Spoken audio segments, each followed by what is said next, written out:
जिंदाबाद जिंदाबाद मुर्दाबाद मुर्दाबाद मुर्दाबाद हत्यारे मुर्दाबाद मुर्दाबाद मुर्दाबाद फलस्तीन पर हमला करना बंद करो बंद करो बंद करो फलस्तीन पर हमला करना बंद करो बंद करो बंद करो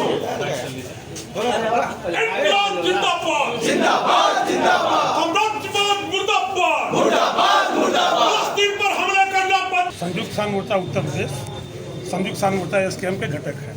राजू सिंह मेरा नाम है। देखिए कुल मिलाकर के सभी को पता है, आपको भी पता है कि इजराइल का हमला फ़लस्तीन पर हुआ है। गाजा पट्टी पर खास तौर पर हमला हुआ है, लेकिन गाजा पट्टी के माध्यम से फ़लस्तीन पर हमला हुआ है।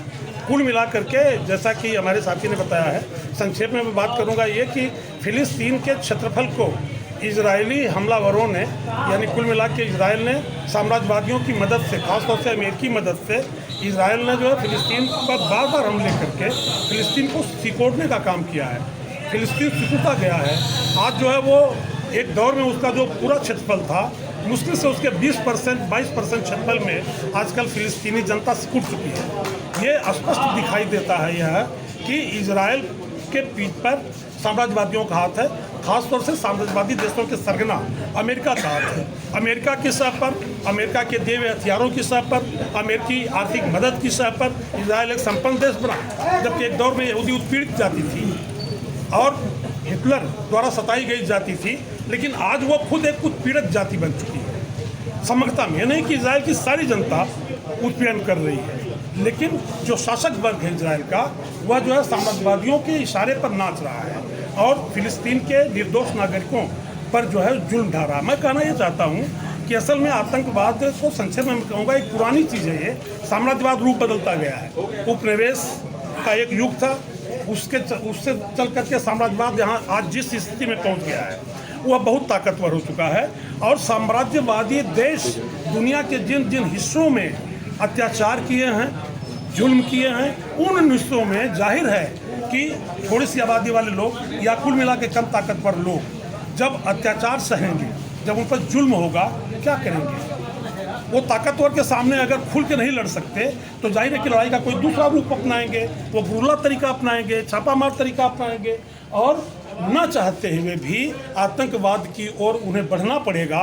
लेकिन आतंकवाद की जड़ में साम्राज्यवादी शक्तियां हैं और ख़ास तौर से साम्राज्यवादी शक्तियों का सरगना अमेरिका है। साम्राज्यवाद का निवारण कैसे होगा? साम्राज्यवाद का निवारण जो है निकट भविष्य में होने से रहा है, लेकिन पूरी दुनिया की जो क्रांतिकारी ताकतें हैं, जन पक्षधर ताकतें हैं, जो बेरोजगारों के लिए लड़ रही हैं, जो किसानों मजदूरों के लिए लड़ रही हैं, जो उत्पीड़न के खिलाफ लड़ रही हैं, जो अल्पसंख्यकों पर होने वाले हमले के खिलाफ लड़ रही हैं, जो दलितों और महिलाओं पर होने वाले हमले के खिलाफ लड़ रही हैं, ये शक्तियाँ एकजुट होने की ओर बढ़ रही हैं।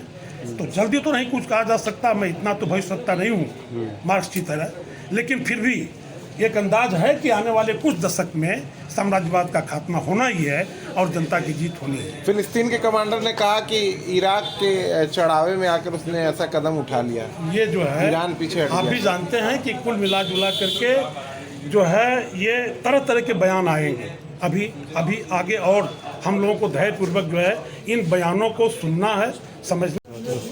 जी, अपना परिचय दें। मैं बसंत कुमार, कम्युनिस्ट पार्टी माले का जिला सचिव हूँ। किन मांगों को लेकर आज आप धरना दे रहे हैं? आज हम लोग इजराइल द्वारा जो लगातार फिलिस्तीन में बर्बर हमला किया जा रहा है, उसके खिलाफ हम लोग आए हुए हैं और यह बात उठाते हुए कि जो निर्दोष महिलाओं, अस्पतालों, शरणार्थी शिविरों पे जो इजराइल हमला कर रहा है, ये मानवता के खिलाफ है, बर्बर हमला है, इस पर रोक लगना चाहिए। और आप देखिए, संयुक्त राष्ट्र संघ के कहने के बावजूद और तमाम देश, जो दुनिया के 120 देश है, जो संयुक्त राष्ट्र संघ में 193 देश उसके सदस्य हैं, 120 देशों ने इसका विरोध किया और संयुक्त राष्ट्र संघ में प्रस्ताव लाया था, जिसका इजराइल नकारते हुए और बेहयाई के द्वारा, पूरी बेहयाई करते हुए जबरिया महिलाओं पे, बच्चों पे हमला कर रहा है। इसकी हम लोग घोर निंदा कर रहे हैं और ये बात कहते हुए कि राष्ट्रपति को एक मांग पत्र दिया जा रहा है कि ये सरकार वहाँ हम लोग का मैसेज भेजें कि वो बर्बर हमले पे रोक लगाई। आतंकवाद के मुद्दे पे क्यों नहीं बात कर रहे हैं? निश्चित तौर पे हम हमास के किसी भी आतंकवादी गतिविधि के उनकी कार्रवाइयों का हम समर्थन नहीं करते हैं, लेकिन हमास जैसे संगठन, लादेन जैसे संगठन कैसे पैदा होते हैं, इनको भी हम लोगों को गौर करना पड़ेगा। भारत ने क्योंकि कहा जाता है कि दुनिया की सबसे बेहतरीन सुरक्षा व्यवस्था इजराइल की है, पूरी दुनिया में कहा जाता है। ऐसे में 10, 20, 21, 22 साल के लड़के जाते हैं और 7-8 घंटा आपका बॉर्डर ब्रेक करते हैं और 8 घंटा आपके देश में घूमते हैं और जो मन चाहे तांडव मचाते हैं। यह खुद अपने आप में एक संदेहास्पद बात है कि दुनिया का सबसे सुरक्षित देश करने वाला, जो अमेरिकी सुरक्षा का जिम्मा लेता है, इजराइल, पूरी इजराइल अमेरिकी खुफिया एजेंसी से लेकर पूरी सुरक्षा का इंतजाम इजराइल करता है। उसके देश में कोई 20-21 साल का लड़का घुसता है और 7-8 साल पूरे देश में उनके तांडव मचाता चला जाता है। और ऐसे दौर में हो रहा है जब नेतन्याहू इजराइल में सबसे कमजोर स्थिति में है। नेतन्याहू को लेकर सबसे ज़्यादा अगर कहीं विरोध हो रहा है तो इजराइल में हो रहा है, और उनके खिलाफ वहाँ तमाम बुद्धिजीवी, साहित्यकार, वहाँ के सैनिक, वहाँ के सेना के लोग, सभी लोग विरोध कर रहे हैं कि हमारे देश का सबसे खराब नेता है, इसको हटाना चाहिए। इस युद्ध के, ये इस हमले के पहले तो इस नज़रिए से भी इस हमले को देखना चाहिए, और ये जानबूझकर अपने को एक मजबूत नेता स्थापित करने के लिए युद्ध को ज़्यादा, आतंकवाद का कोई समर्थन नहीं कर सकता। हम भारत के पक्ष, भारत के हैं, भारतीय नज़रिए से बात करेंगे कि भारत कभी भी युद्ध और आतंकवाद के पक्ष में नहीं रहा है। शांति के प्रिय देश हमेशा रहा है। इसकी एक अपनी विदेश नीति रही है कि हमेशा निर्गुट रुख लिए रहता था और शांति के पक्ष में था। हम वही बात करें कि भारत अपनी भूमिका में आवे। ये कहा जाता है कतर में जो हमारे 8-9 सैनिकों को फांसी की सज़ा दे दी गई है, और हम लोग उस पर भी ये बात कर रहे हैं कि भारत सरकार से बात करनी चाहिए और कतर के जो शासक हैं वहाँ पे उनसे बातचीत करके उनको सकुशल घर वापस लाना चाहिए। क्या इसका असर दिखा कि इजराइल का साथ दिया भारत ने, तो क्या भारतीय 8 सैनिकों को कतर ने फांसी की सज़ा सुनाई? अब वहाँ की अदालतों ने क्या पाया, अब अदालती कार्रवाई है, उसमें हम नहीं बोल सकते, लेकिन 8 सैनिकों को फांसी की सज़ा दी गई है। एक अदालती प्रक्रिया में अदालत ने दिया है। हम यहाँ से कोई उसके बहुत जानकार नहीं कर सकते। हम इतना कह सकते हैं कि भारतीय हैं, भारत सरकार को उनसे बात करना चाहिए। ये 46वां बार है जो वीटो बोला है इजराइल के मामले को लेकर। तो जो 5 प्रमुख देश हैं वीटो बोलने वाले, उसमें सबसे ज़्यादा अमेरिका उसका नेतृत्व करता है, और पूरी दुनिया में जो आतंकवादी गतिविधियां, जो कार्रवाई उस साम्राज्यवादियों के नेतृत्व में, और उसका अगुवा अमेरिका है। उसको हथियार बेचना है, युद्ध होगा तो उनके हथियार बिकेंगे, इसलिए वो किसी भी तरह से आतंकवादी जो गतिविधियाँ होती हैं। आप लादेन की कहानी को जानते हैं, लादेन को सब लोग अच्छी तरह जानते हैं कि किस तरह लादेन को इस्टेब्लिश किया गया और फिर उससे देश को नष्ट करके फिर उनको मारा गया। तो इस पूरी आतंकवाद की कार्रवाइयों में आप गौर से देखेंगे तो उसमें अमेरिकी क्या उसी तर्ज पर इजराइल ने भी हमास को खड़ा किया है? निश्चित तौर पे इस बिंदु को मैं कह रहा था कि 8 घंटे आपके देश में चले जाएंगे। आप कहते हैं कि दुनिया के सबसे सुरक्षित देश हैं, आप जिम्मा लेते हैं, और आपके देश में 8 घंटा कोई घूम रहा है, आपको पता नहीं चला। हथियार खुफिया कहाँ थी, आपकी खुफिया एजेंसी कहाँ थी, जो ये पता नहीं पाई कि हमारे पर हमला होने जा रहा है, और मामूली लड़के 20-21 साल के 8 घंटे आपके देश में तांडव मचा रहे हैं। ये इस बिंदु पर भी गौर करना चाहिए, जाँच होनी चाहिए। ठीक है। उसको लेकर करके जो जंग शुरू हुई, यासर अराफात के लोगों को गोल गोल घुमाया, उनके लोगों ने हथियार रख दिया।